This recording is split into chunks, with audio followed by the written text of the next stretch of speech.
Alright guys, welcome back. We're going to be continuing in this next video with our practice algebra exam. So we're going to start with number 5. So number 5 asks that the quantity x squared minus y squared is equal to, and then just in our previous questions, we have our answers being the factored forms of some binomial or polynomial expression, and we need to just determine which one is directly equivalent to x squared minus y squared.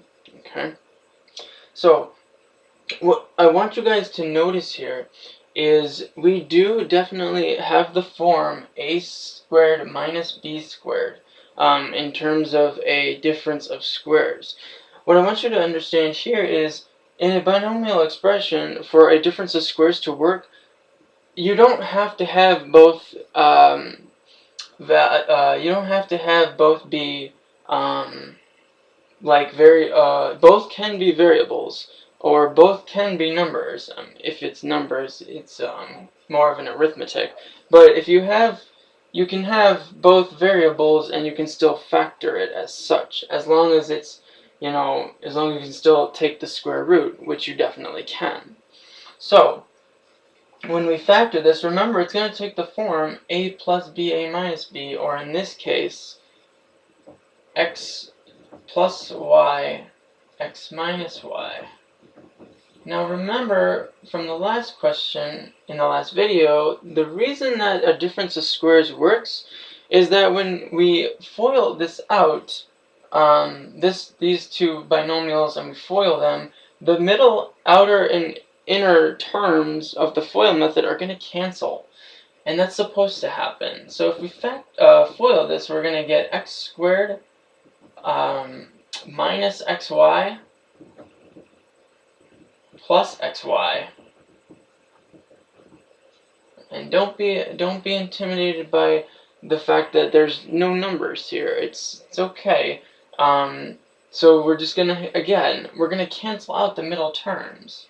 So we get negative xy plus xy is just 0, and then we have positive y and negative y is negative y squared. And then we simplify and we'll get x squared minus y squared. Okay? So this definitely shows the difference of squares method again. Just understand that it doesn't have to be both, they don't have to be in the form that one is a variable and one is a number. They can be both variables. Okay?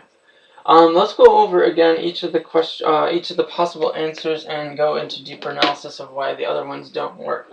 But we have determined that x plus y, x minus y is the working solution. So the quantity, so a and b are very similar. We're just saying that y and x are both being taken out by a greatest common factor method in both of those answers. And the reason that none of those work is for a greatest common factor factoring to work, they have to both be present in the binomial terms themselves. So if we wanted to pull out a y from this, we'd have to have a y present in both the x squared and the y squared. But we don't have it in the x squared, so we can't factor out a y.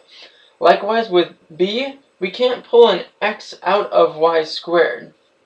Okay, at least in terms of perfect greatest common factoring. Alright, so that's why a and b don't work here. Okay, we can't factor out something that isn't originally in part of a term. Alright, let's look at c. So c is relatively close, but it's not, because if you were to FOIL this out, you would get x squared plus xy, so you would get plus 2xy. And again, I got that from the outer, which is plus xy, and the inner, which is plus xy, and then combining like terms, plus 2xy, and then plus y squared. So that will give us this, which is not equal to this. So that's why c doesn't work. And then d we determined is our working expression, or factored expression. E is not going to work either, because again, if we go ahead and factor this, we're gonna, or FOIL this, we're gonna get x squared minus xy minus xy, which is a minus 2xy. And then we get plus y squared. Okay. The reason that also that a difference of squares works is it allows you to keep the negative, which is why if they're the same of x minus y and x minus y, or as in c, x plus y, you get a sum of the middle terms again. So that's why you end up with middle terms when you have the same sign in the middle, as opposed to D where one is plus, one is minus. That's what allows your cancellation of your outer and inner terms, okay? So that's why choice D is the working solution for this question. Okay, let's look at question number 6. So question number 6 wants you to evaluate the following expression if x equals negative 5. So number 6. Evaluate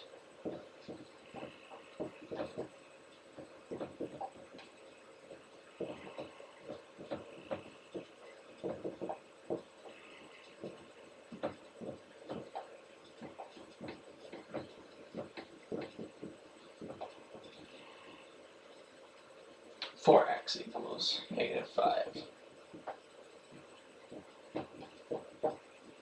And our expression is going to be x squared plus x minus 4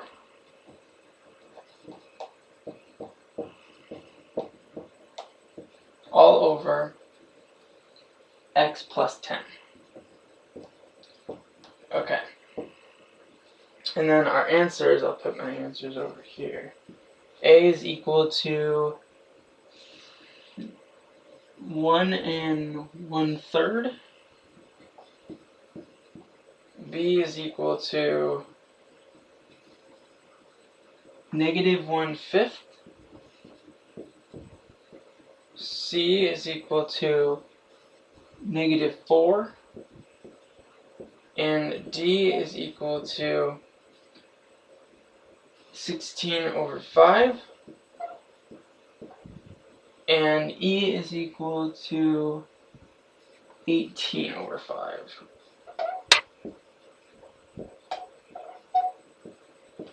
Now, when you see the word evaluate, what you're simply doing is you're plugging in the values that they give for the corresponding variables in for the expression itself. Now, you want to be really careful here, and you want to take it step by step. So what I usually do is, especially if it's a quotient, I'm going to do the numerator first, then the denominator. And I'm going to simplify it as much as I can before I move on to the next part. The reason for this is especially when you get involved with powers and negative numbers, you want to make sure that you have your sign correct. So the first thing I'm going to do is simply just go ahead and substitute in the negative 5 for any x's I see.